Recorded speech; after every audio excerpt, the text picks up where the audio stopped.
bit reporting for duty, because a full bit is too mainstream. Today, I'm copying my last video and doing another concept review for something no one's ever heard of.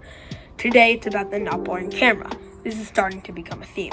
However, before you enter the amazement that is me talking about not boring camera, I want to address how last video I explained how if the Reddit user whose amazing concept was shown wanted it to not be on the video, they could comment about it. Except I couldn't figure out how to make YouTube allow comments.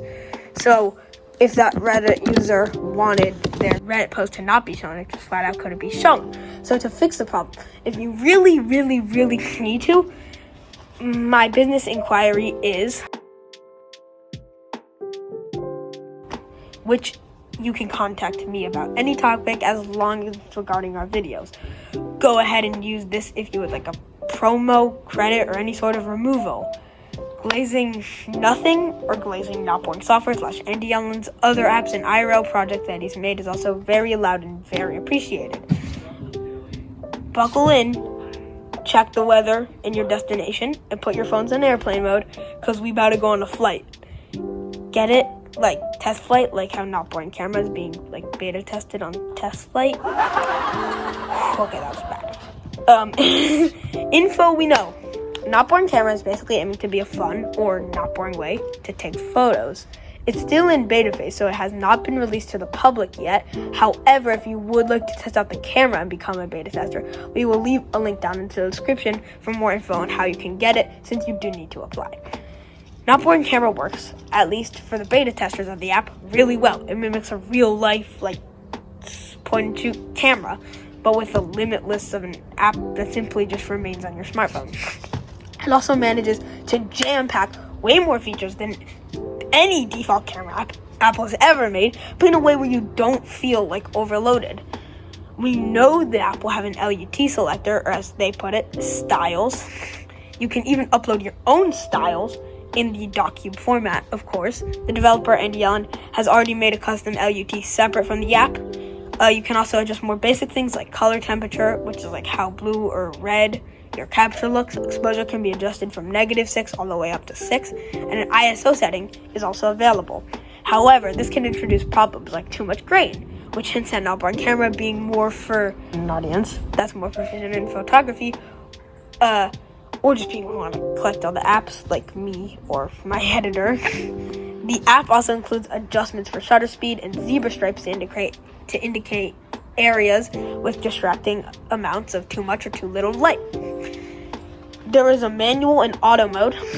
The manual mode consisting of all the settings we just talked about, and auto consisting of just a knob that adjusts exposure.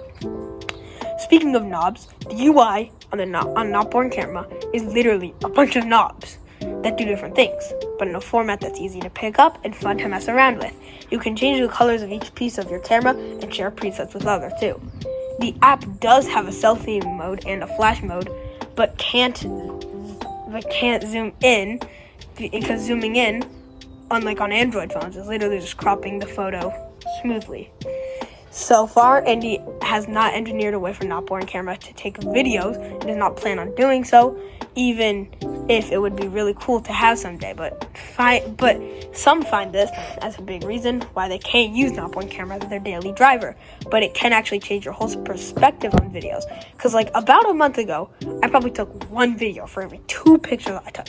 But now with the limitation of not being able to take a video on not boring camera, it makes me think before taking a video and just usually taking a photo, which ends up looking better and sometimes conveying more information than a video.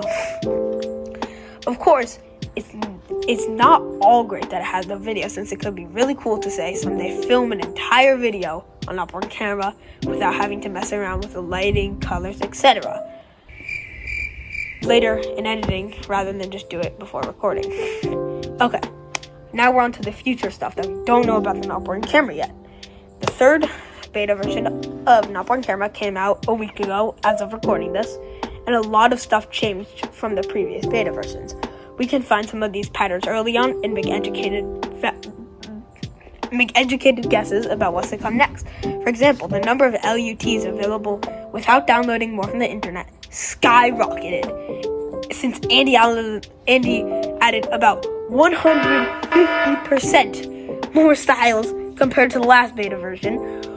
Like, we can assume that he might add even more, and exclusive styles could become Not Boring Camera's version of the typical Not Boring app, which has skins as their like achievements and like why you buy Not Boring Super. Like, having like a specific LUT could be your skin. The quality of the app has also greatly improved. Within the first week of using the first public beta, I found 4 big repeatable malfunctions, and in this version I only found 1 minor one. Obviously, it's only been a week, and new features are also in abundance this update, and there will probably be many more to come. Andy is currently formulating a way to print photos shot with camera, and so far, it looks like this. That's really good. And also, he's gonna add a Not Boring software like logo, which looks like this. Alright, now to wrap up everything, let's review, and I'll give some of you my closing thoughts about Not Boring Camera. Wrap up. So far, Not Boring Camera looks like it has 2 routes. The first is that it instantly propels to success, and the second is that it becomes another app in the folder of Not Boring software apps, only to be used by complete diehard Andy Allen fanboys like myself. The outcomes seem black and white right now, but in no case of wait and see. As this video comes to an end, I will not ask you to subscribe to this channel. But at least please subscribe to Andy Allen's own channel at ASALLEN right here and in the description. And ChatGPT also claims that the single best outro on this video that could be ever created is as followed.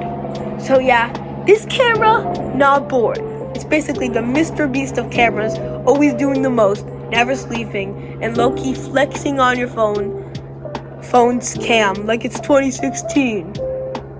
That's not me, that's ChatGPT. So if you think it's bad, tell ChatGPT.